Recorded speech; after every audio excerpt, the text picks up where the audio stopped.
What's up, everyone? Welcome back to the Collider interview studio at San Diego Comic-Con 2025. Got a big group here. We're celebrating more Anne Rice with the team behind the Talamasca. I'm so excited. I've seen 2 episodes of your show, and I will dig into some of what I've seen thus far. Congratulations.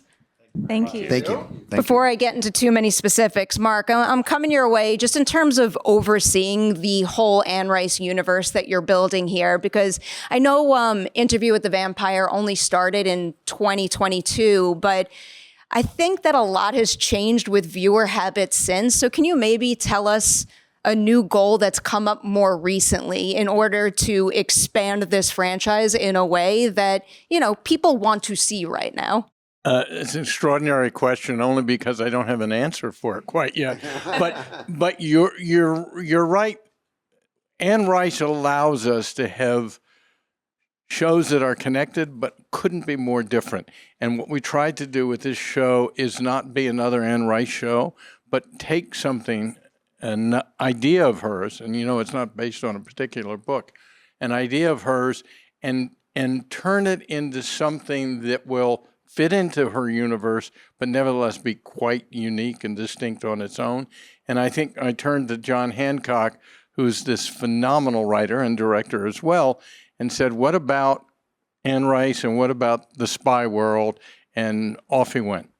Is there any particular reason now for a Talamasca story, a particular reason why it felt best to introduce these characters and this world after Interview with the Vampire and also Mayfair Witches? I think there is, because I think Guy Anatole is us today, in the sense that there's something going on. We don't know that we belong. In all likelihood, we don't. And we're sort of lost. We're in a world. We're surrounded by people we don't know if we can trust. And quite frankly, expectations on us that we don't know that we can meet. And I think that's what the show addresses. Because you brought up John directing, one thing I wanted to follow up on was, do you direct the entire season, or are there select episodes that you're behind? No, I just directed the first 2 episodes, the first block. Can you tell us a little bit about how you established the visuals with that first episode in a way that it all feels in universe with the other shows, but that your show has its own unique style to it? Yeah, we wanted it to look beautiful, obviously. And coming from movies, and I've done a lot with Mark, I just, I looked at it and I said, I'm not doing a TV show. I'm doing painting beautiful pictures, hopefully, that exist within this realm and theme that, we've kind of created. But more than anything, it was about the genres and looking at the spy genre and the horror genre or vampire genre, whatever you want to call it, and blending these genres in a way, and what expectations does an audience have, and what is great about it, what looks great about it, what feels right. And I think shadows and negative space and framing and and those kind of things, all the way down to our aspect ratio and stuff. That was what we leaned into. It feels like an unfair question, but as you were explaining this, so many visuals kind of flashed through my brain. Do you have a specific favorite frame of the first episode? I'm sorry. That's a good question. I'm sorry. Well, it has to be with me. So, let's just go there. Just go there. Just don't worry about it. You know what? I like, there's one very early on that I love the framing of, and it's with Nicholas here sitting on the floor, and he's down on his luck, out of cash, etc., reaches in his pocket and pulls out a card. And there's just, I don't know, the look on his face tells so much of the story, flat on the floor against the door, and then he raises the Talamasca card up, and we gently rack to, the slogan on the card, and we know where he's going. It's a very good pick. I'll open this next question up to both of you, kind of still leaning into the idea of building this whole universe, but looking at the themes of the show instead. Can you tell us about maybe some themes that run through all 3 shows, but also new themes that you're exploring here that will mark a first for the franchise? Yeah, I think, one of the things when Mark put John and I together, we sat down and John had already, had some momentum on the show. And one of the things that we hit on early was, it seems like the spy world and the Anne Rice world don't have a lot in common. But the more we dug into it, we realized vampires are oftentimes lonely. They're oftentimes working in the shadows. They're oftentimes, seeking out family. They're disconnected from people that they might have once loved. And that's the same in the spy genre. And so it allowed us to take this thing that didn't seem like it fit, that didn't seem like it was the right shape, and actually graft it perfectly into the rest of the Anne Rice world. And so there's themes of family and searching and yearning and longing and all those things that I think you see in Interview with the Vampire, that you see in Mayfair. They come through here, but just in a different shape. All right, I'm going to turn to the four of you who bring these themes and ideas to life now, just so I don't have to sit here and be like, tell me about your characters. Here's how I'm going to get at it.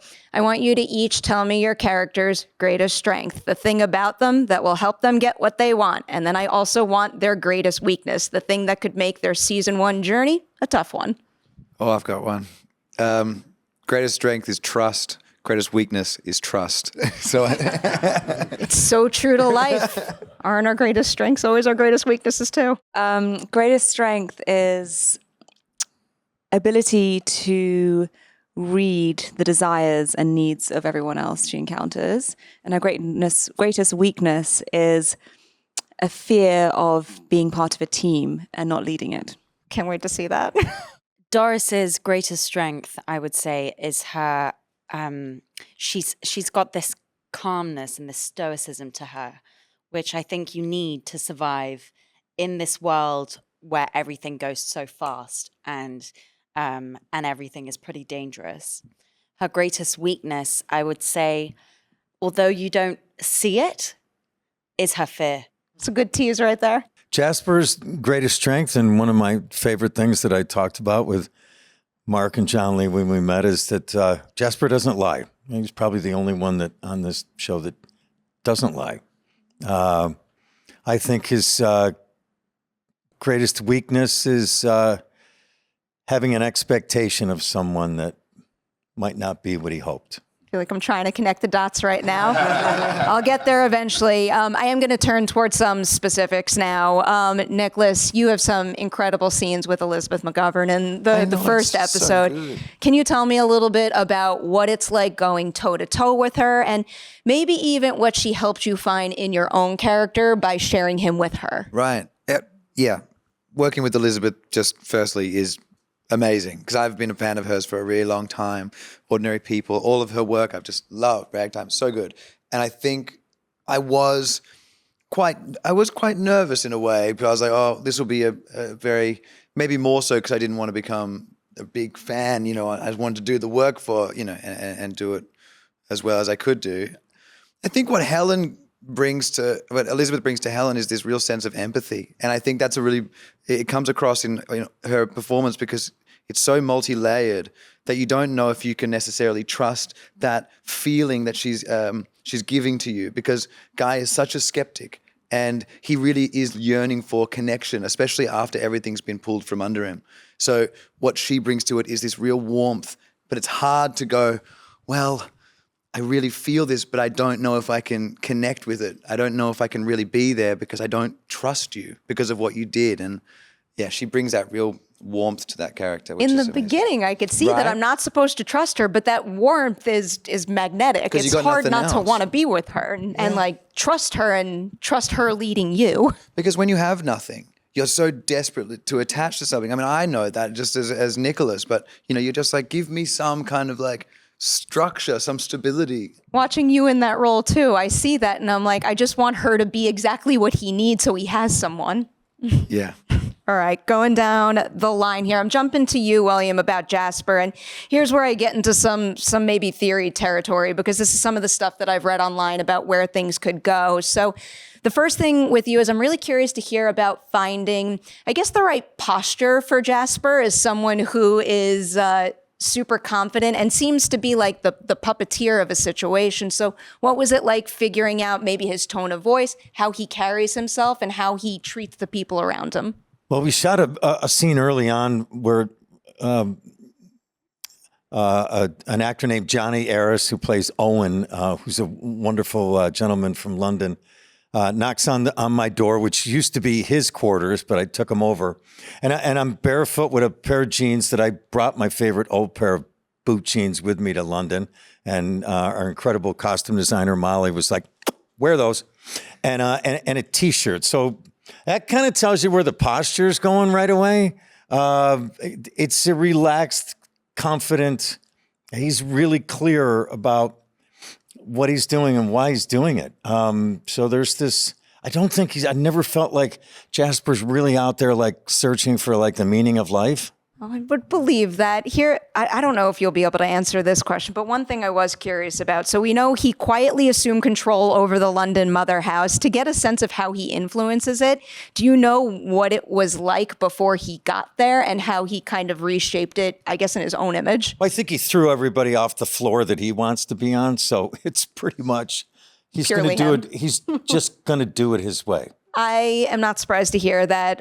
Maisie, I'll come your way with Olive now. So the thing that I read was she's a beguiling and ambitious agent of the Talamasca assigned to be Guy's American handler. So first question I have about that is how does she feel about that assignment? Does she see it through with pride, or maybe would she rather be doing something else? Here we go again.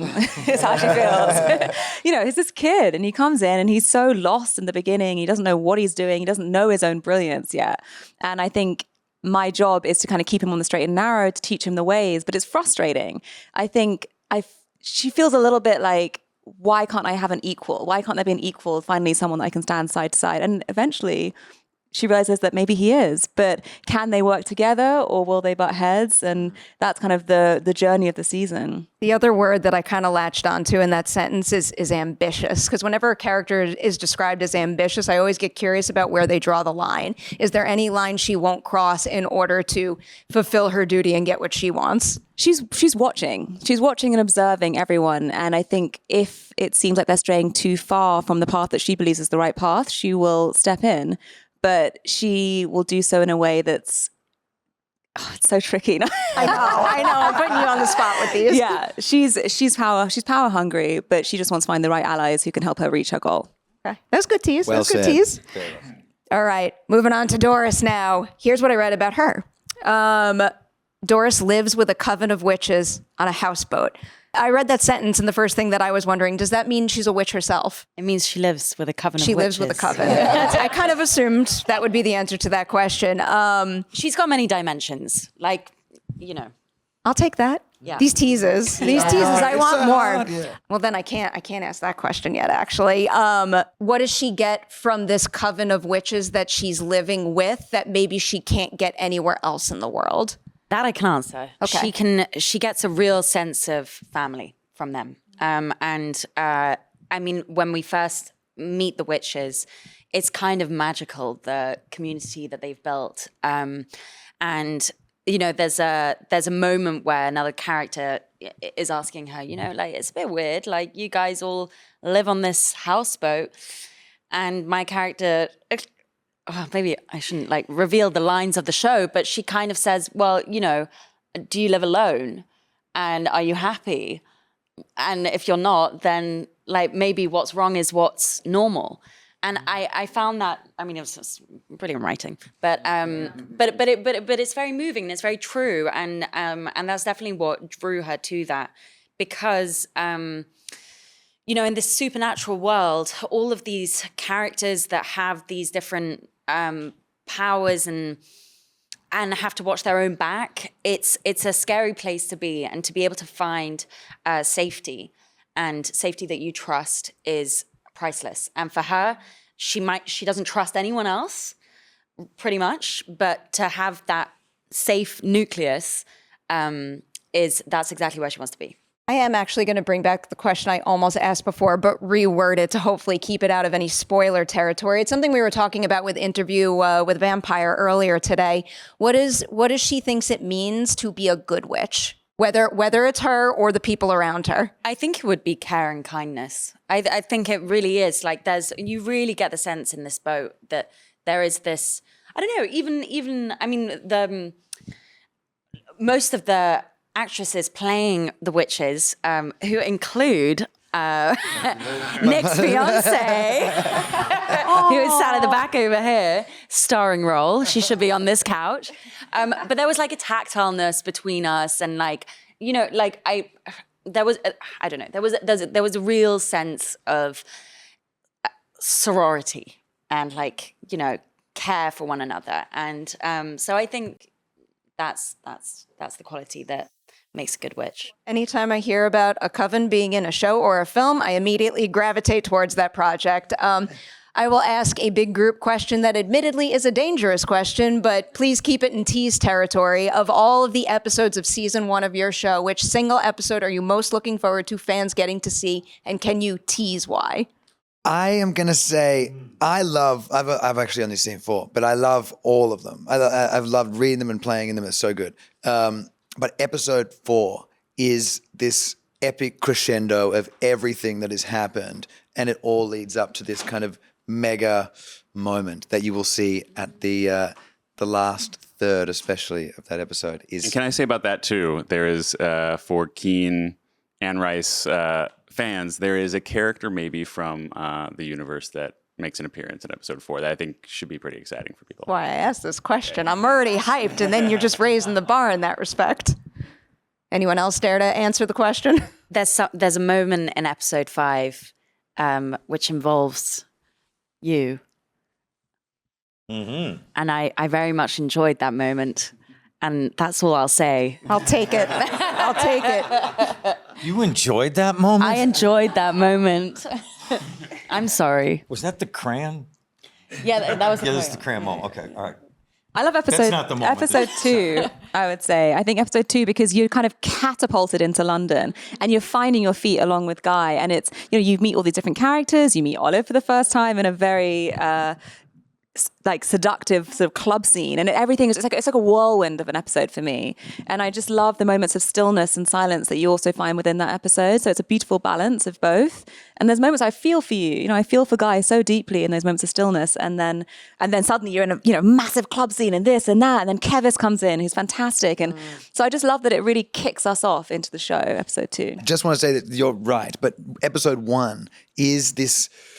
It's storytelling to a T. It's so good, and it sets up everything that we need in order to go forth into 2, 3, 4, 5, and 6, because it's the law. Everything's established then, and I think it's such a wonderful episode and brilliantly directed by John Lee, because I think there is just, it's really clear, and that's so important for a TV show, is for people to go, I know what's going on. I can't wait to get into this. Do you know what I mean? Having seen that, can confirm. Right. You two want to jump in? I would say episode 6, because it makes the audience demand a second season. I like it. I like the sound of that. Any preference on your end, John? I think these are all great choices, and I concur. I'll follow up on the hope for a season 2. And hey, I guess this is an unfair question when I haven't even seen the entirety of season 1, but I know when you introduce a new show, often you go in with a full series roadmap. If you two could snap your fingers right now and get the ideal amount of seasons in order to tell the full story you wanted to tell, how many would it be? I'm going to say 5. 5. I was going to say 5. I would say 6. I think maybe 7, 8, 9, 10. How good are the residuals? And We got to work. I always feel safe asking a question like that in this space because this is my manifestation space. We speak things into existence here. then 17. Yeah, exactly. A good pivot right there. I'm going to say huge congratulations on the first 2 episodes. I cannot wait to see more. Thank you for being here and sharing some of your experience with us. Thank you.